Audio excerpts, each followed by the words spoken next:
नमस्कार मंडळी, welcome to my channel. जय माता दी. आज आपण ऐकणार आहोत दशामाता व्रतची संपूर्ण कथा.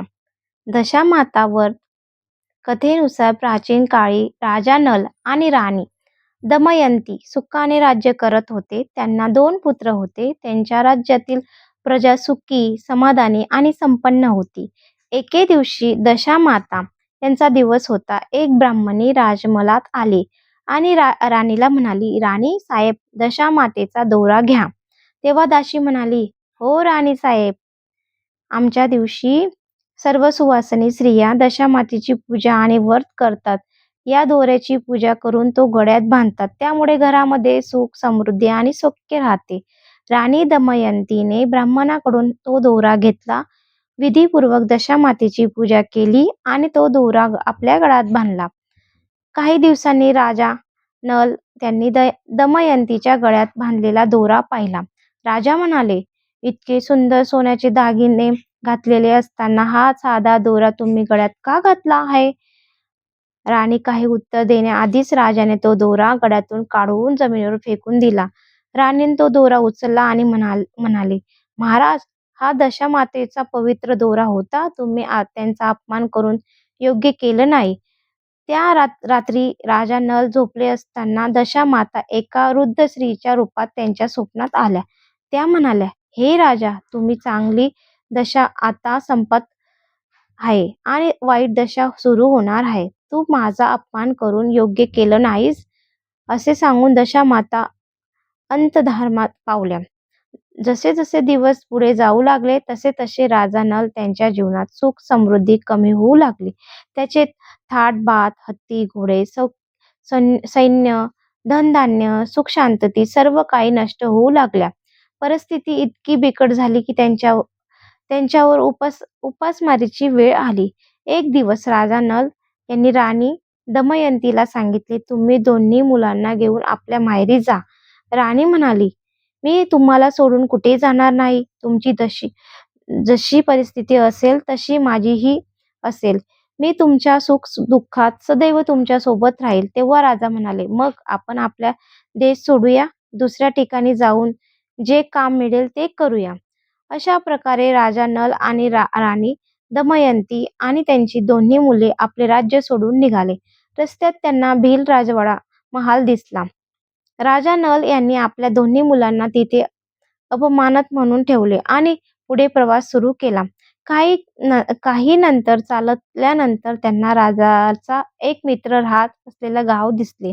राजा म्हणाले, "चल दमयंती, आपल्या मित्राच्या घरी जाऊया." मित्राच्या घरी पोचल्यानंतर त्यांचा खूप आदर सत्कार करण्यात आला. त्यांना स्वादिष्ट भोजन देण्यात आले आणि रात्री विश्रांतीसाठी एक खोली देण्यात आली. त्या खोलीमध्ये मोराच्या आकाराची एक खुटी होती. त्या खुटीवर मित्राच्या पत्नीच्या हिऱ्याचा हार टांगलेला होता. मध्यरात्री राणी दमयंतीची झोप उघडली.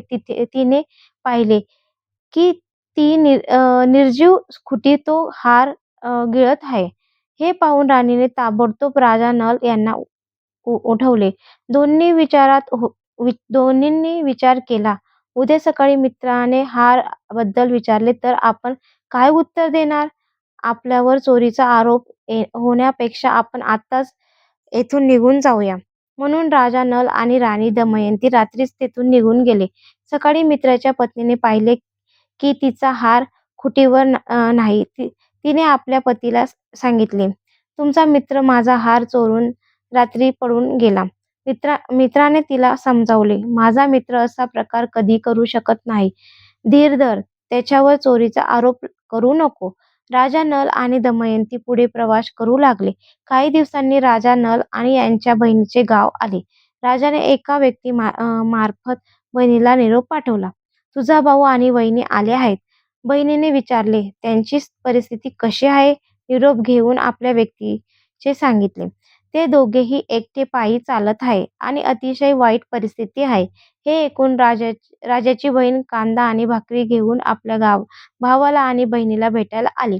राजा नल त्यांनी आपल्या वाट्याची भाकरी खाल्ली, पण राणी दमयंतीने तिच्या वाट्याची भाकरी आणि कांदा जमिनीत गाडून ठेवला.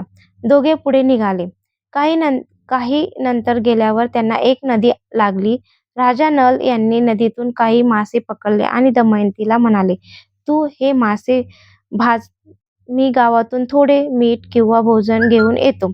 राजा गावात गेले. त्या गावातील नगरसेठ सर्व लोकांना भोजन देत होता. राजाने तेथून थोडे भोजन घेतले आणि राणीकडे परत येऊ लागले. रस्त्यात एक चिमणीने झडप घालून राजाच्या हातातील सर्व भोजन खाली पाडले. राजा विचार करू लागला, दमयंतीला वाटेल की मी एकट्याने भोजन करून आलो आणि तिच्यासाठी काहीच आणले नाही. इकडे राणी दमयंतीने मासे भाजण्यासाठी ठेवले, पण तिच्या नशिबात ते सर्व मासे जिवंत झाले आणि नदीमध्ये परत पोहत गेले. राणी खूप दुःखी झाली. ती विचार करू लागली, राजा आता मला विचारतील आणि त्यांना वाटेल की मी सर्व मासे एकटीच खाल्ले. राजा परत आले तेव्हा दोघांनी एकमेकांना काही ना काही सांगता सांगता तेथील पुढे जाण्याचा निर्णय घेतला. चालत चालत ते राजा, राणी, दमयंती माहेरच्या गावाजवळ पोचले. राजा नल म्हणाले, "तू तुझ्या माहेरी जा. तिथे दासीचे काम कर. मी या गावात कुठेतरी नोकरी करतो." राजा महालात दासी म्हणून काम करू लागले आणि राजा नल एका तेलाच्या घरी काम करू लागले. अशा प्रकारे अनेक दिवस गेले. एक दिवस पुन्हा दशामातेचा दिवस आला.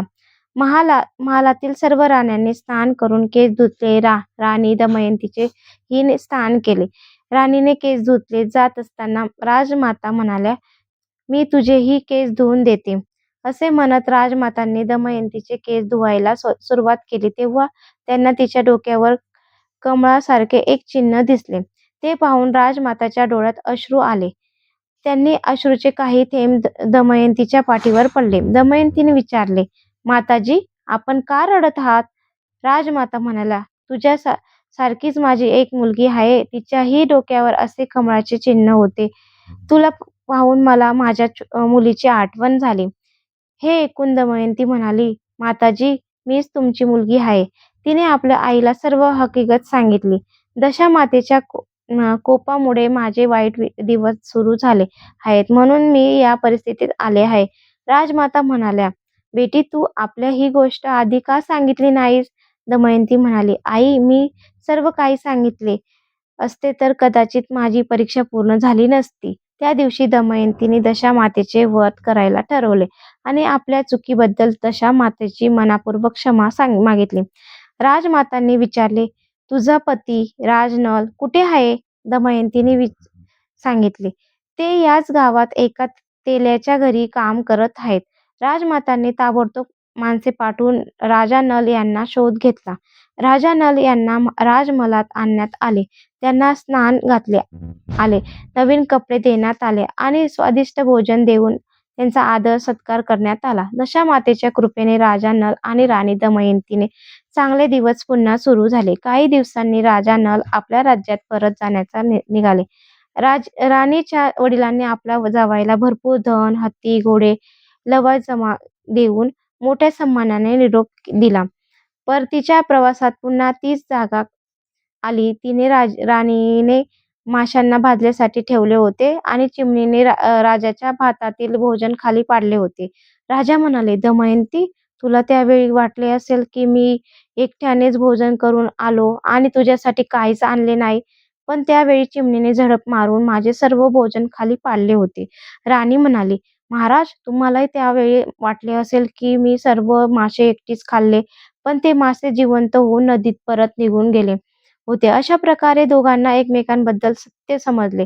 पुढे ते राजाच्या बहिणीला गावात पोहोचले. राजाने बहिणीचा निरोप पाठवला. बहिणीने निरोप घेऊन आपल्या व्यक्तींना विचारले, "माझ्या भावाची परिस्थिती आता कशी आहे?" त्याने सांगितले, "आता त्यांची दशा खूप चांगली आहे. त्यासोबत हत्ती, घोडे, धन आणि मोठा लवाजमा आहे." हे ऐकून राजाची बहीण मोठ्या मोत्यांची सजलेली थाळी घेऊन आपल्या भावांना स्वागतासाठी आली. तेव्हा दमयंतीने धरती मातेच्या प्रार्थना केली, "हे धरती माते, मी त्यावेळी माझी मनात तुझ्याकडे ठेवली होती. आज मला ती अमांत परत द्या." असे म्हणत तिने ज्या ठिकाणी कांदा आणि भाकरी गाडली होती ती जागा खोदली. तेथे तिला भाकरी सोन्याची नाही, कांदा चांदीचा झालेला दिसला. आणि दमयंती ते दोन्ही पदार्थ राजाच्या बहिणीच्या थाळीत ठेवले आणि पुढे जाण्याची तयारी केली. त्यानंतर राजा नल आणि दमयंती आपल्या मित्राच्या घरी पोहोचले. मित्राने त्याच्या पूर्वीप्रमाणे मोठ्या प्रेमाने आदर-सत्कार केला आणि त्यांना त्याच खोलीत विश्रांतीसाठी ठेवले. मागील वेळी मोराच्या आकाराच्या खुटीने हार गिळल्याची घटना आठवून राजा आणि राणीच्या त्या रात्री झोप येत नव्हती. मध्यरात्री अचानक तीच मोराच्या आकाराची खुटी तो हार बाहेर काढू लागली. राजाने ताबडतोब आपल्या मित्रांना उठवले आणि राणीने आपल्या पतीला बोलावले. राणी म्हणाली, "पहा, तुमचा हार या खुटीने गिळला होता. त्यावेळी तुम्हाला वाटले असेल की आम्ही तुमचा हार चोरून गेला." मित्राला संपूर्ण सत्य समजले. त्याने आपल्या मित्राची माफी मागितली. दुसऱ्या दिवशी सकाळी नित्यकर्म आटोपून राजा नल आणि दमयंती आपल्या मुलांना घेण्यासाठी भीलवाड्याकडे गेले. भीलवाड्याने सुरुवातीला मुले परत देण्यास नकार दिला.